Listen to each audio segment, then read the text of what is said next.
And we're back from our break.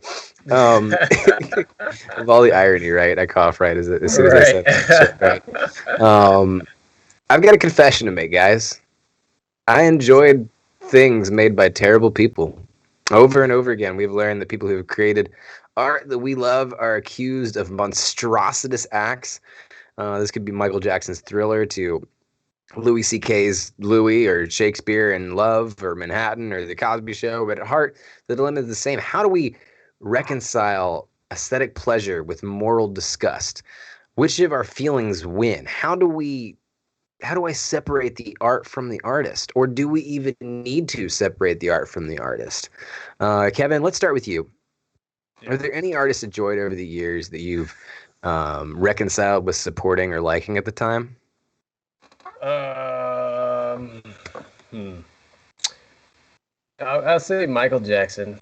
Um, Mhm. and I'm gonna use this reconcile and liking as very like I'll say I've grappled with trying to, right? I wouldn't say I fully support them. I'd say I've wrestled with the Mhm. idea of trying to support this after everything is happening, right? Like I'll just name a couple examples.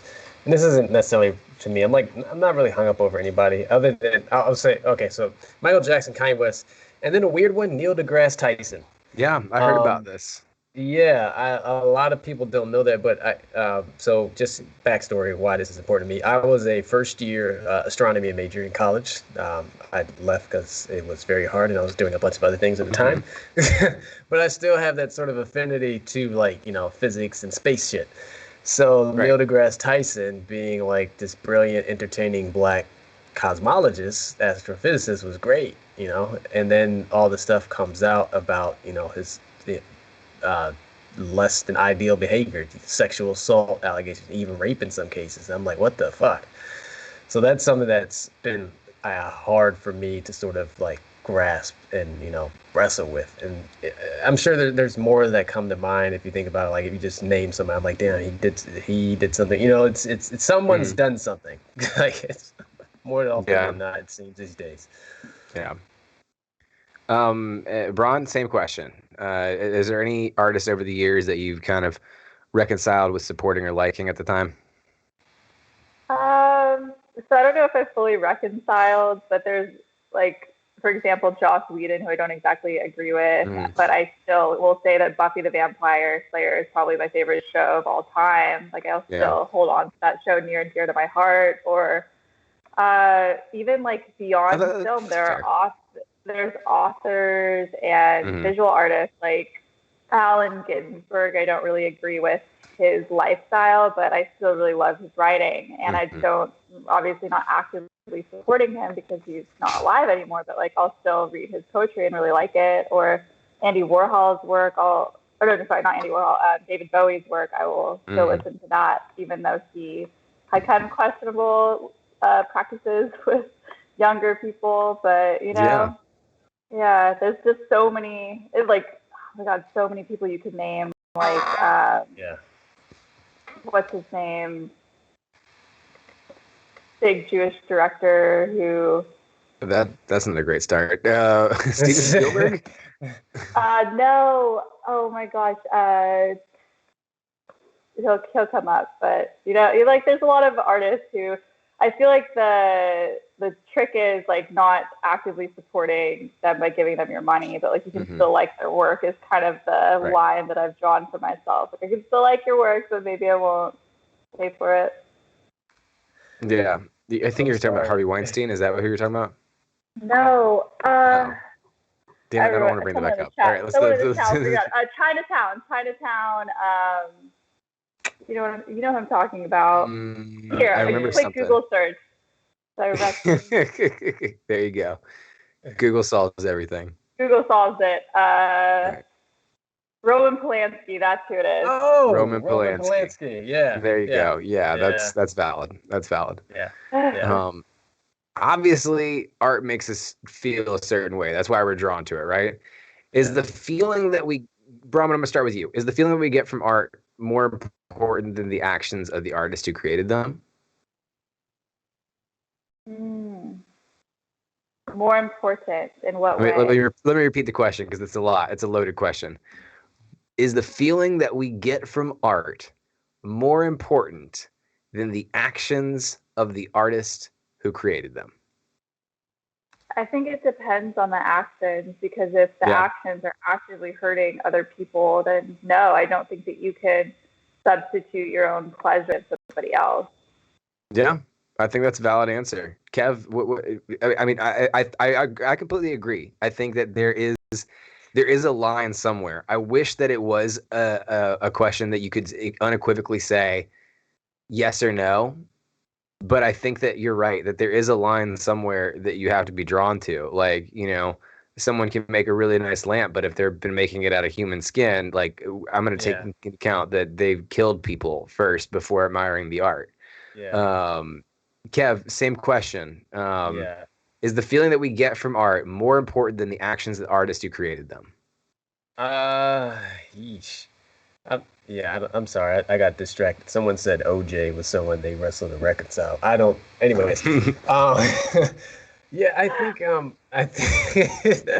I think we should separate it, but not without addressing controversies or the context of like who the artist is, right? Because that's important. I think oftentimes, like for sure, life imitates art, and vice versa. Also, they usually like get fame and like it's why they get the fame and acclaim from that. You know, they benefit Right. from it, and which is why being a good, decent person isn't the benchmark for becoming rich and famous. And we shouldn't acknowledge that so people aren't influenced by the wrong qualities in a person. That's a more deeper issue, I guess. But I think it's important to acknowledge it, right? I think yes, you can feel good about something that a shitty person has done, but you can't just regard that shitty person.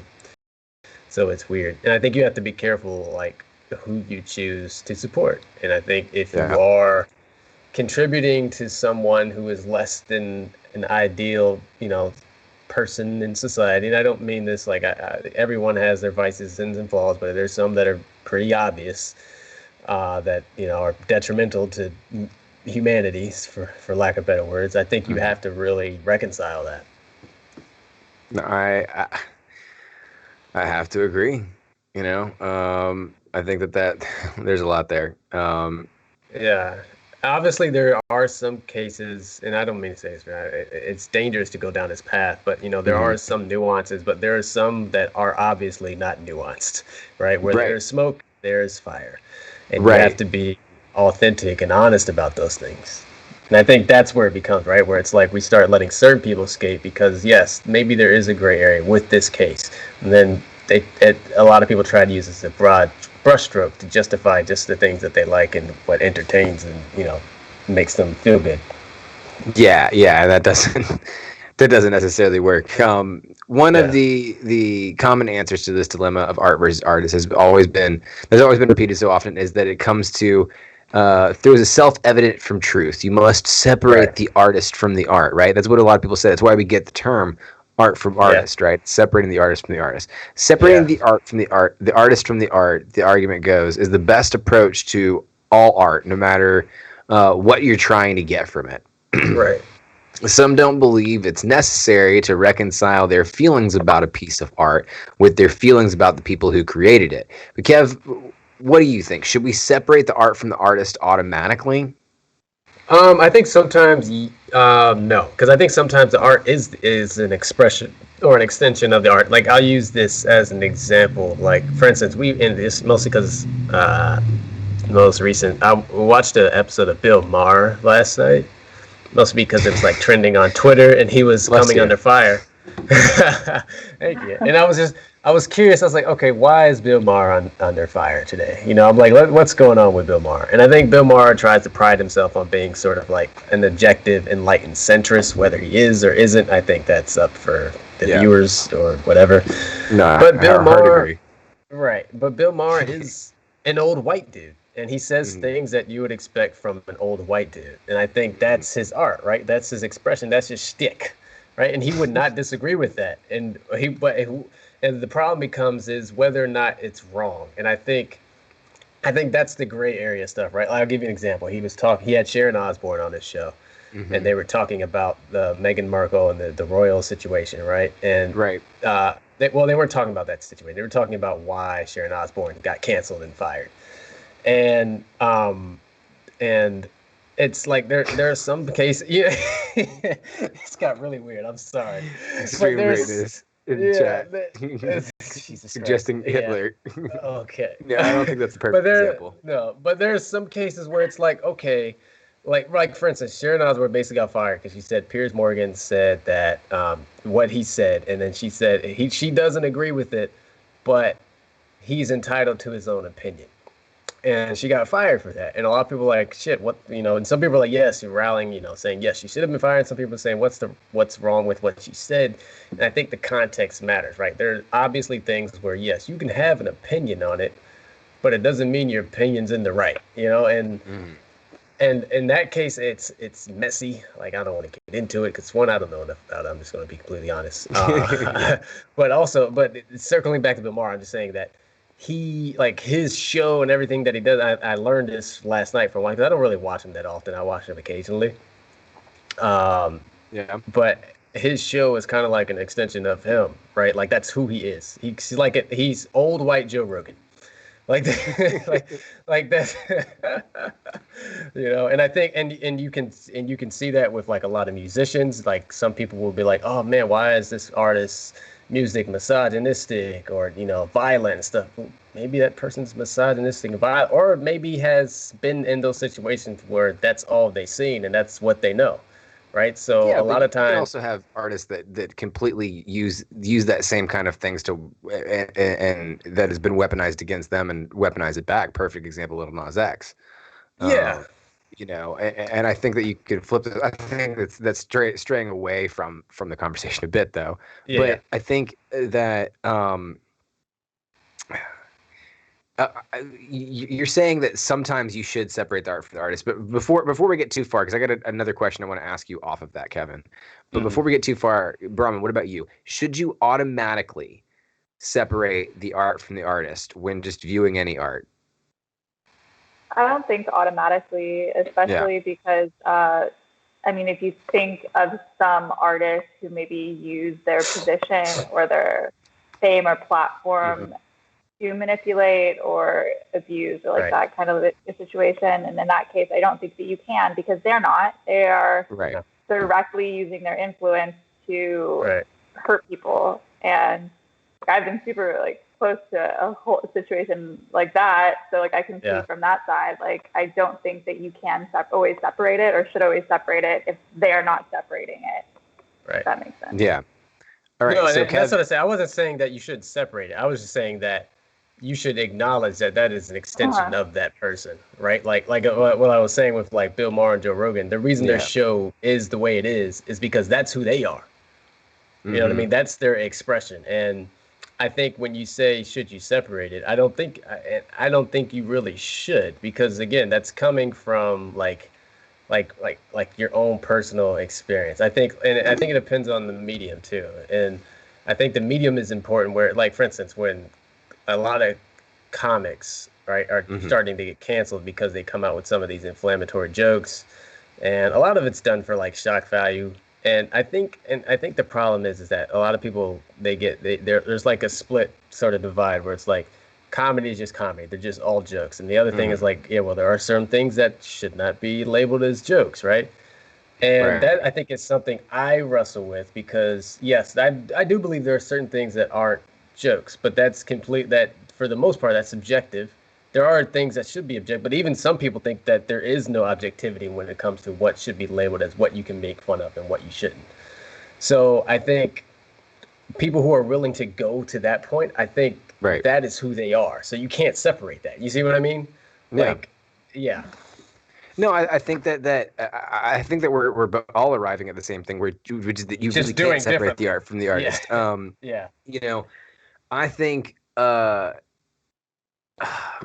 I think that American Beauty is an absolutely disgusting movie to watch when you know the hindsight of Kevin Spacey. Yeah.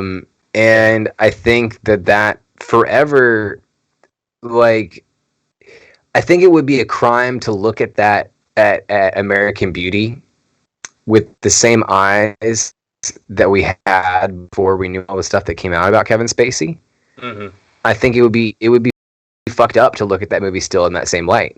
And so in those situations, I think it's absolutely necessary that you separate the art from, that you don't separate the art from the artist. I think it is absolutely necessary that with artists like Michael Jackson, that you still are able to recognize what he was able to do, and maybe what the fame did to him as a child actor, and what that but you need to take in the full totality of it. You need to be able to take in the full totality of what happened with David Bowie and understand that there's a connection between, some of the same kind of fucked up shit that Michael Jackson did, that David Bowie did, and maybe think, hey, maybe when we throw somebody into this kind of this position, this spotlight, that that there's fucked up, that there's not that takes away from any action that they did. They're still fucking guilty of doing the shit that they fucking did. But I think that you can start to recognize patterns at very minimum, Right. No, for sure. And I think that's the issue, right? Where it's like, yes, you can acknowledge something was great or someone was a great artist, but you can't, like you said, you just can't completely, like, that doesn't give them a pass. Right. And then I think then the issue comes in where it's like, okay, well, if I don't give them a pass, but I can still acknowledge and appreciate or I can still acknowledge they're a great artist, can I appreciate the art? And I think that's the tricky problem that people are having, right? It's like, because how do you appreciate art? Well, you consume it. Yeah. Right. No, and there's I think also like the idea like of time, and like I love that you brought up American Beauty, because that movie, like when I saw that, it was like I was probably late high school, middle high school, so it was like way before any of this stuff was coming out about Kevin Spacey, and I love that film. I thought it was just so artistically beautiful and provocative in like a very smart way. So it's like I think of that experience of watching it and like how I view that film, like kind of in that frozen in that space of time. And you can't, in a sense, you can't separate those, because you can experience something and have feelings about it, but then you find out this information later. It doesn't take away that experience. It just kind of develops a new perspective, but you still have that first experience of like enjoying something or getting something out of it that's not just erased. I think a lot of these things, a lot of times you find out this information about these artists, these directors, these producers, like after the fact, Yeah. Yeah, I agree. We've discussed how art and artists are interrelated, but there's one very basic, concrete thing that connects most living artists to their work, which is money. This means plenty of people will, choose not to engage with a predator or an alleged predator's art on the grounds that they don't want the artist to benefit from the consumption of that artist's work. Does good art justify the person, or does being a quality person justify your art, Bronwyn?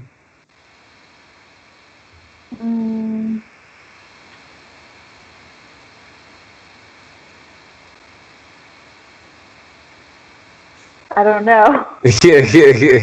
Kevin, we'll toss it to you first. Yeah, does good art justify the person, or does being a quality person justify your art?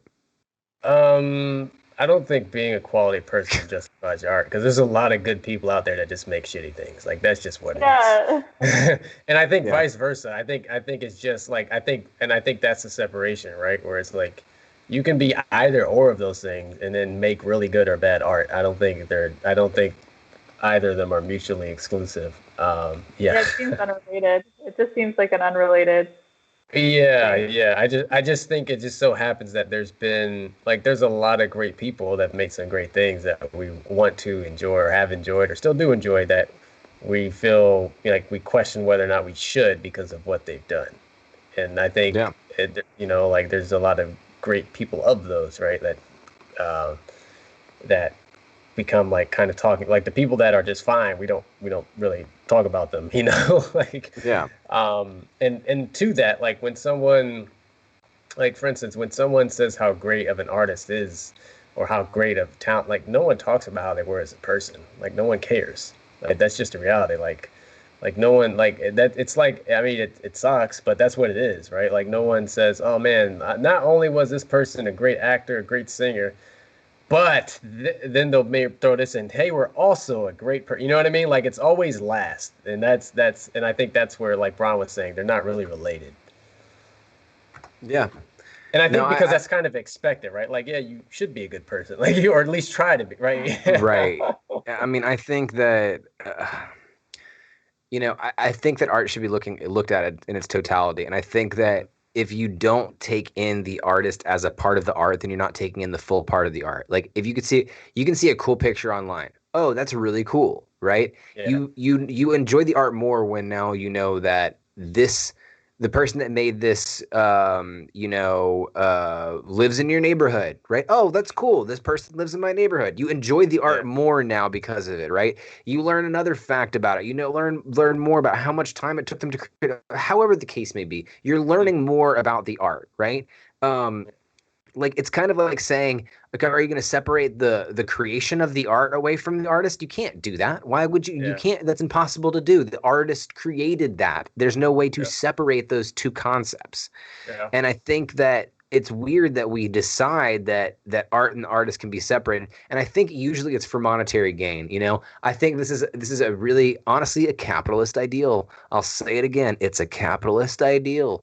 And the reason is because they want to save the monetary value of a franchise of something when beyond the moral characteristics of people. That's a better asset to be able to own if it's immune to the shittiness of people.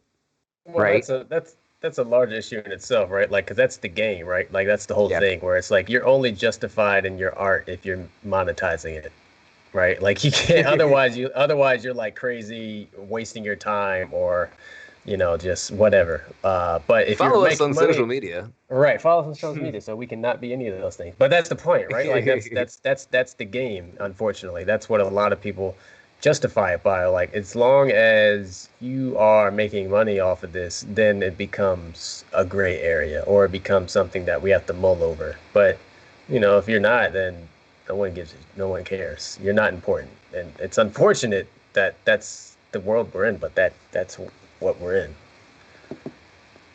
Yeah. It should not be that way. It shouldn't. And I think that one of the examples that we talked about here, and we talked about a little bit in The Falcon Winter Soldier, is a lot of the hate that Wyatt Russell has received from from playing Captain America, John Walker.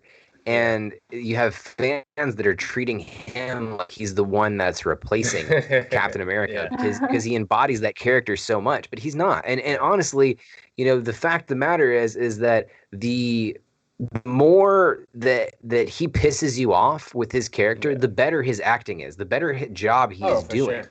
And that's to me, one of the weirdest aspects is once you fully get into your art that you can actually be hated for it if your character is, such a hated character.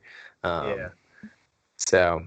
Yeah, no, that's true. And I had like a coworker say that one time. They were like, they said that I forget where it was, some character. They were like, I hate this person. I was like, you hate the person or the character? Like the person. I feel like you have to be a terrible person to play that role. But here's the funny thing is that we're all talking here.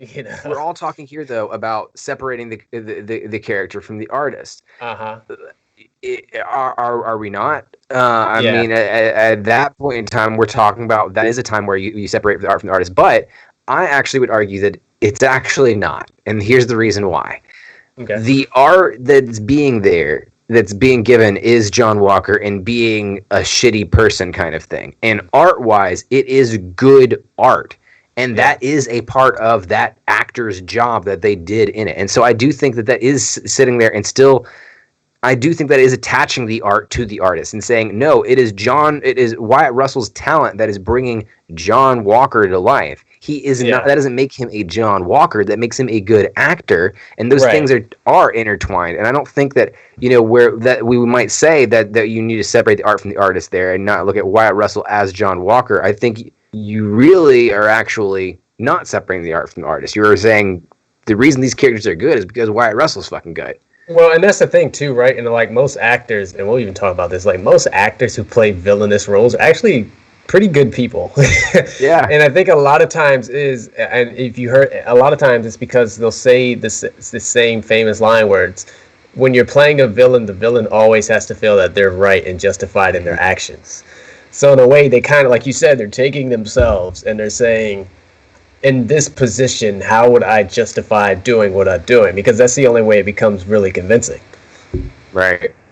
Right.